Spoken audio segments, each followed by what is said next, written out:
जितना भी टेलर में नजर आता है इट्स वेरी प्रॉमिसिंग और आप जो काम करते हैं बड़ा चुनिंदा काम करते हैं जब तक आपको यहाँ नहीं लगता this is what I feel being a journalist you right कि हाँ रवि को लगे हाँ I wanted to be part of it कि करना है उसने नहीं करना जी। What was your first reaction the moment the makers or the directors asked you to be on board? What is the short brief to you कि हाँ यार मैं I wanted to do this? I immediately wanted to do it. और मेरे पास सिर्फ character का एक आधे पैराग्राफ का डिस्क्रिप्शन आया था, that's about it. So it was only later when I got to know what the show is all about, what the world is all about. But I remember कि generally जब वो इन चीज़ों की बात जब शुरू होती है तो there is a lot of discussion internally, हम और हमारी टीम के साथ डिस्कशन होता है कि ये प्रोजेक्ट जो है वेयर इज़ इट, सारे लॉजिस्टिकल बातें आप शेयर करते हो, क्रिएटिव बातें करते हो, शुड वी नॉट, वो सारी बातें होती हैं। But in Matsyakaand it was literally at a drop of a hat. This is exactly, I want to do this. I want to do this. This is something that I'm definitely going to do. So there was not a second that, there was no second thought. See, अनगिनत किरदार कहीं मुझे ऐसा लगता है कि मैं John Abraham को देख रहा हूँ तो धूम 2 के, कहीं मुझे बंटी बबली के अभिषेक नजर आते हैं। इतने सारे किरदारों को करना, क्या तैयारी करी उसके लिए रवि? और बहुत बुजुर्ग भी हैं, मतलब अलग अलग मुख्तलिफ किरदार हैं। क्या ब्रीफ रहता था कि जो अब इसका मैं गेटअप लेने जा रहा हूँ ये पिछले वाले से बिल्कुल मुख्तलिफ है? तो एक 3 सवा 3 महीने की हमारी प्रिपरेशन थी before we went on floor. तो ऐसा नहीं था जैसे कई शोज़ में होता है कि हम लोग जो है चर्चा करते हैं, कॉन्ट्रैक्ट साइन होता है, 15 दिन के बाद शूटिंग या 10 दिन के बाद शूटिंग है, तो अपनी डेट्स वगैरह आप मैनेज कर लीजिए, कॉस्ट्यूम ट्रायल्स भी उसी में हो जाएंगे और then we'll go on floor and we'll start shooting. Matsyakaand के साथ ऐसा नहीं था। We actually read and jammed on the entire script for months and months and months, 2 to 3 months we were on it, completely on it. तो उस बीच में जो है, जैसे आप किरदारों की बात कर रहे हैं, तो किरदार हमें सिर्फ पता था कि that there is a prosthetic look that is going to enter, कि लेकिन वो लुक क्या होगा और कैसा दिखेगा उसकी बात, वो जो है धीमे धीमे वो स्क्रिप्ट बनने के बहुत टाइम के बाद जो है आना शुरू हुआ, बनना शुरू हुआ, समझ में आनी शुरू हुई बात। तो हम लोग जब स्क्रिप्ट पढ़ते थे तो उसको एक डायलेक्ट देते थे या उसको एक सुर देते थे, देखते थे कि वो मैच हो रहा है कि नहीं हो रहा है, इस लुक के साथ जाएगा कि नहीं जाएगा। जैसे किसी को should this kind of a character be speaking in Haryanvi, that kind of a dialect, क्या ये सूट करेगा उसके ऊपर, he is looking like a ताऊ, so should be give him that kind of a slip that dialect that. या किसी को एक यूपी का डायलेक्ट दे दें या किसी को एक रूरल डायलेक्ट दे दें, भोपाली दे दें किसी को। तो वो सारी चीज़ें जो है वो हम लोग साथ में बैठ के डिस्कस करते थे, करके देखते थे, और अगर वो जचता था तो फिर हम डिसाइड करते थे कि लेट्स डू इट और लेट्स नॉट डू इट। और मे बी किसी को कोई शब्द ही ना दे, खाली वो एक साइलेंट प्रेजेंस बनी रहे उसकी। वन लाइनर भी बड़े इंपॉर्टेंट लगते जी हैं, बहुत इंप्रेसिव लगते हैं, सीधा ऑन योर फेस आते हैं। जी। उससे वो कितना हेल्प करते हैं किसी भी शो या किसी भी प्रोजेक्ट के लिए? One liner is very important. It is and वो आप जब ट्रेलर देखते हैं तो बहुत आपके चेहरे पे आता है कि हाँ यार बड़ा स्टाइल में तरीके से, और वन लाइनर बहुत इंप्रेसिव। जी जी जी। The show is, it's one liners का ना एक ज़माना हुआ करता था जब, और आज भी उन वन लाइनर्स का, जैसे आप कहते हैं ना कि वो आज भी they stick out, they stand out. तो वो विनो 2 मिनट के लिए बंद कर दो, 2 मिनट बहुत डिस्ट्रैक्ट कर रहे हैं, फटाओ। सो वन लाइनर्स का ना एक ज़माना हुआ करता था, और in that 90s kind of thrilling story telling ना, उसका रेलेवेंस इतना ज़्यादा था। बट कहीं ना हम लोग एक नीश के लिए कहानियाँ कहनी शुरू हो गए, जो एक बहुत अच्छी बात है, लेकिन उसमें जो वो चार्म, एक थिएट्रिक चार्म, एक मैजिक जो हुआ करता था, वो कहीं रियलिज्म के अंदर कहीं जाके खो गया वो। जैसे ये घर में अपनी माँ को आज तोहफे में देने जा रहा हूँ। हाँ, वो अरे उसमें एक बात थी, आज भी है, आज भी है उसमें। आज खुश तो बहुत हो गए तुम, उसमें बात तब भी थी, आज भी है, आज भी आप सुनेंगे तो जब रवि भैया ये लाइन बोलते हैं उसके अंदर कि आदमी जो है 2 ही बार चैन की नींद सोता है, एक बार माँ की कोख में और एक बार कब्र में, तो वो जब इस तरीके की बात बोलते हैं, that sticks with you, that thought. या एक महान कलाकार को अपनी कला का अंदाज़ा तभी होता है जब सब उसके लिए उठकर ताली बजाते हैं। तो these are things that stick with you, they are reminding you of a very, so to say, a very Salim Javed kind of a storytelling, which we have grown up watching. So I know, I look at you, I've known you, that's why I know that you, आप भी उस तरीके के cinema के fan होंगे, मैं तो हूँ। No doubt about it, यार, मतलब वाकई में आप देखिए ना, सिनेमा तो वही है। हाँ सिनेमा तो वही है जो उन्होंने लिख दिया Yeah. कि शेर में वजन आ गया, सिनेमा तो वही। With all due respect to all the fantastic actors who are part of this project, Ravi आपकी कितनी जिम्मेदारी बढ़ जाती है जब आप लीड कर रहे हैं, जहाँ आपके समक्ष पीयूष मिश्रा जैसे दिग्गज हैं जिन्हें किसी तारुफ की ज़रूरत ही नहीं है। चाहे उनकी जुबान को ले लीजिए, आप उनके डायलॉग ले लीजिए, जहाँ रवि किशन जैसे मजे हुए कलाकार हैं, वहाँ आपकी जिम्मेदारी कितनी बढ़ जाती है। और how do you feel to be in a leading role of a project where you have This kind of a star cast, lucky and more lucky every single day that the moment I would land up on the set and I would know that Piyush ji is here or Ravi Bhaiya is here, I would just count my blessings that maybe someone up there really likes me, that my name is taken in the same breath as a Ravi Kishan or a Piyush Mishra or the artists that I hold in such high caliber, that they have also मतलब एक भी ऐसा मौका नहीं होगा या एक भी ऐसी अपॉर्चुनिटी नहीं होगी सेट पे जहाँ पे इन दोनों दिग्गजों से या राजेश जी से या श्रीकांत जी से, ये सभी मेरे सीनियर्स हैं, या अजय जी जो मेरे डायरेक्टर हैं, या मनोज जो एक यंग 22 साल का डीओपी है मेरे सेट पे, who has created the magic, the kind of aesthetic magic that you're seeing in the show, और नमेश who's been involved in writing the show, etc etc, कि मैंने एक भी ऐसा मोमेंट अपने हाथ से मैंने स्लिप अवे नहीं होने दिया जहाँ मैं इनमें से किसी से भी कुछ ग्रैब कर सकूँ और उसे अपना बना सकूँ, हमेशा के लिए कुछ सीख सकूँ. तो what is more important for any project, the writer or the director? Oh, everything. Totally everything. A common wavelength and being on the same page is more important than anything else. I mean, हम लोग अभी सलीम जावेद जी की बात कर रहे थे. अब उन्होंने लाइन लिख दी, आज खुश तो बहुत हो गए तुम, बच्चे सामने बोली नहीं या किसी और तरीके से बोल दी, तो क्या वो वर्क करती, इटर्नल बन पाती? तो कोई एक आदमी फिल्म मेकिंग के लिए जिम्मेदार कभी हो ही नहीं सकता. ना वो एक्टर हो सकता है, ना वो राइटर हो सकता है, ना डायरेक्टर हो सकता है, ना कैमरामैन हो सकता है. वो एक यूनिट जो है वो एक ऑर्गेनिज्म है, और वो सिम्बायोटिक ऑर्गेनिज्म है, और एक एक कदम करके अपने लक्ष्य की तरफ बढ़ रही है, जहाँ पे वो एक ऐसा ऐसी एक कहानी कह दे जो मतलब हज़ारों करोड़ों लोगों को पसंद आ जाए, लाखों करोड़ों लोगों को पसंद आ जाए, और सब लोग उसकी चर्चा जो है इन किरदारों के या इन टेक्नीशियंस के, इन एक्टर्स के जाने के बाद भी करते रहें. मतलब हर यूनिट का वही एक लालच होता है ना. So everybody is an integral part of that clockwork machinery.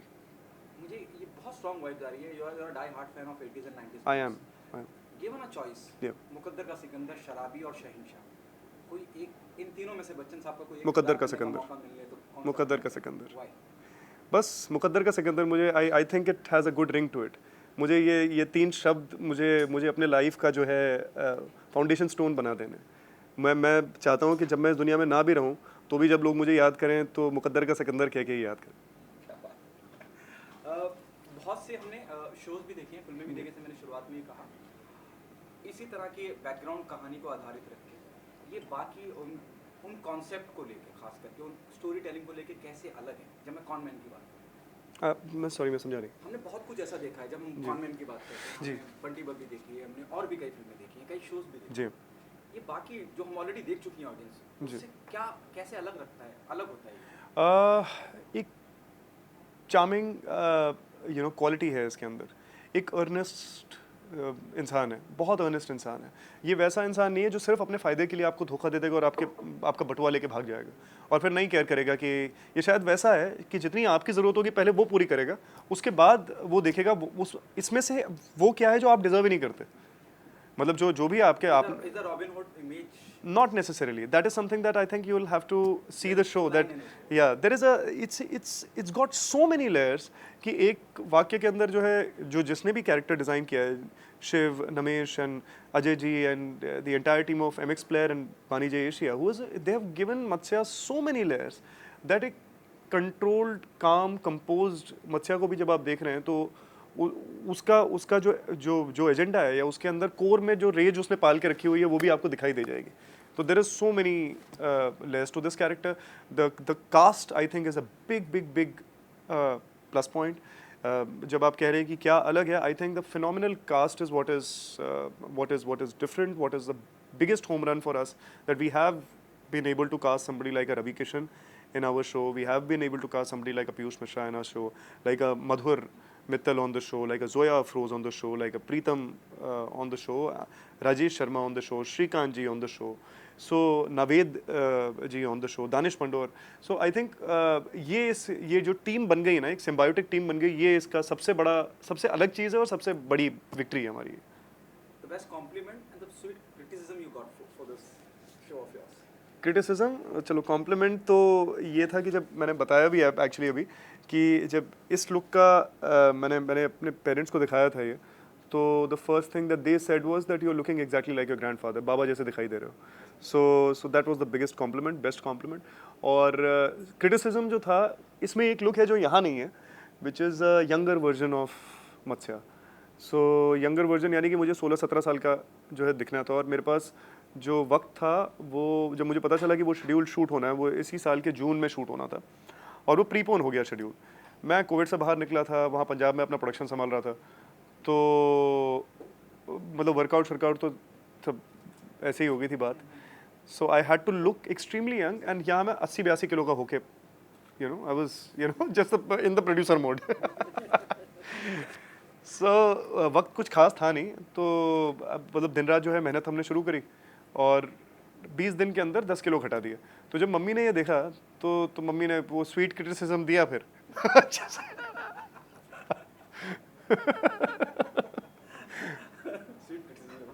Mummy की तरफ से। रवि, आखिरी सवाल आपसे पूछना चाहूँगा, जो message specially to the audience who love you, you know, जो भी आप करते हैं, एक खास तबका है जो आपको फॉलो करता है, die hard fan of yours, क्या उन्हें खास मिलने वाला है? Why they, you know, come and be your part of Matsyakaand? मेरी लाइफ में अलग अलग टाइम पे अलग अलग फेजेस आए। आई थिंक फिक्शन में डेब्यू एक फेज था, नॉन फिक्शन में डेब्यू एक फेज था, प्रोड्यूसर बनना एक फेज था। टेक्निकली ये मेरा OTT डेब्यू है, this is it, you know. So for me this first step in the OTT world is extremely important. ये मैं आपसे बहुत ही सीधी बात करूँगा कि मुझे इस वक्त आप लोगों की बहुत ज़्यादा ज़रूरत है। मैं चाहता हूँ कि आप ये शो देखें, अपने परिवार को बताएं, अपने दोस्तों को बताएं, और जितना हो सके इसको आप ऐसा चल दे दें कि जो है कि जो ये डिज़र्व करता है शो, वो इसे मिल जाए। सो मैं सिर्फ, it's a request more than anything that I want to say to them, it's just a request to them that please watch the show, you love it, you will not be disappointed, I have put everything into it. Thank you so much.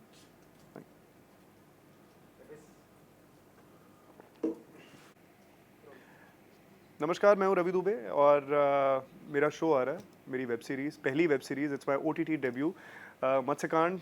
18 नवंबर से MX player पे सभी episodes आप बिल्कुल free में देख सकते हैं। प्लीज़ देखें, अपने दोस्तों को भी बताएं और अपने परिवार को भी। Thank you so much.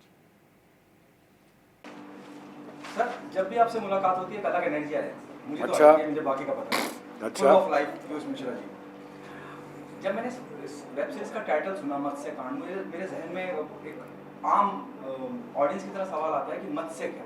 हम बोलते हैं दिल्ली कांड, भाई किसी भी कांड का नाम होता है उसके पीछे कांड लगा दिया, आ गया एंड में कांड लगा दिया जाए कि भाई दिल्ली कांड हुआ था या मथुरा में भी कांड हुआ। मत्स्य कांड, मत्स्य इसका नाम है, कुछ नहीं।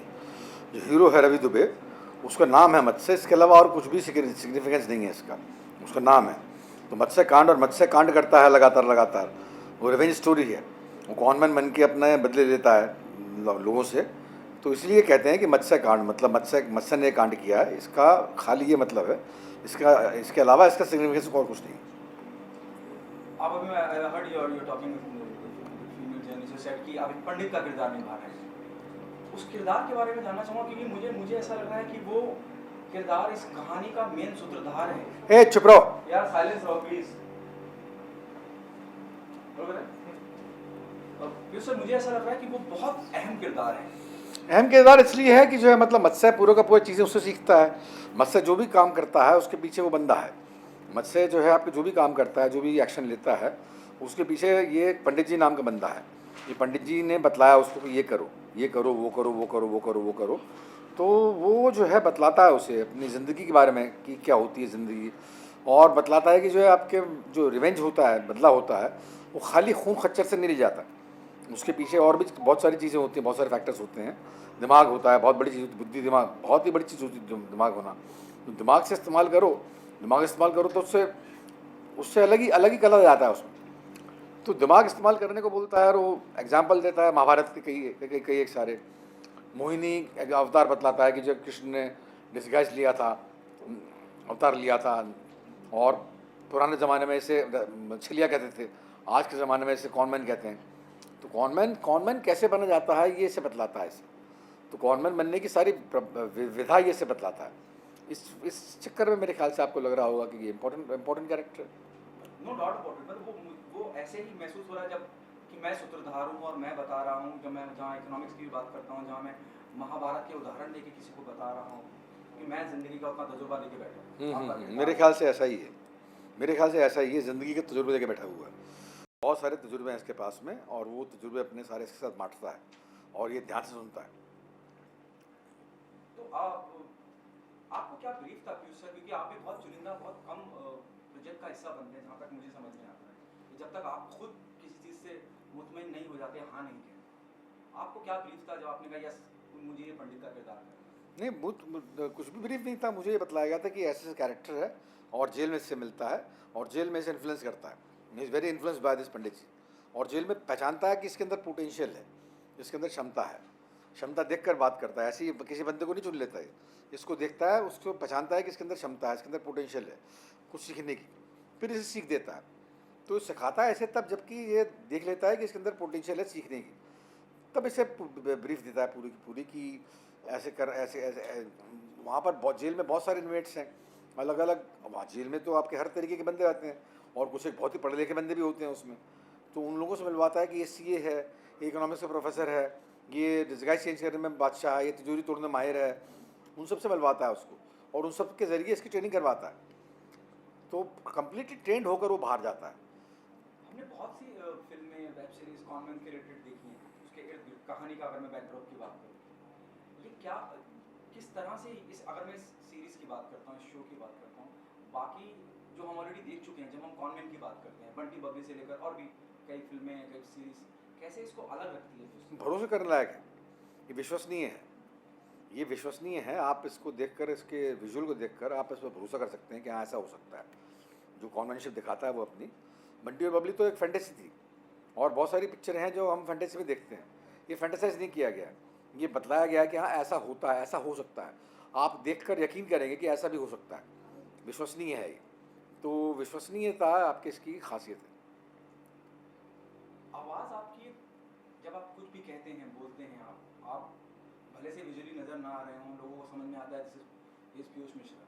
यहाँ पे भी जब शुरुआत होती है, बहुत इंप्रेसिव है वन लाइनर, जिस तरह के वन लाइनर आपकी तरफ से हैं, ये कितना हेल्प करते हैं किसी भी प्रोजेक्ट को ऑडियंस तक पहुँचने के लिए और वो इम्पैक्ट पहुँचाने के लिए कि हाँ। आवाज़ पर तो यार मुझे शर्म आती है अपनी, अरे सच में यार, मतलब कहाँ साला आवाज़ मेरी, पीयूष सर क्या क्या बात सच कर में रहे हैं? सच में People love your voice, sir. पता नहीं It's क्यों not about पसंद, me being alone.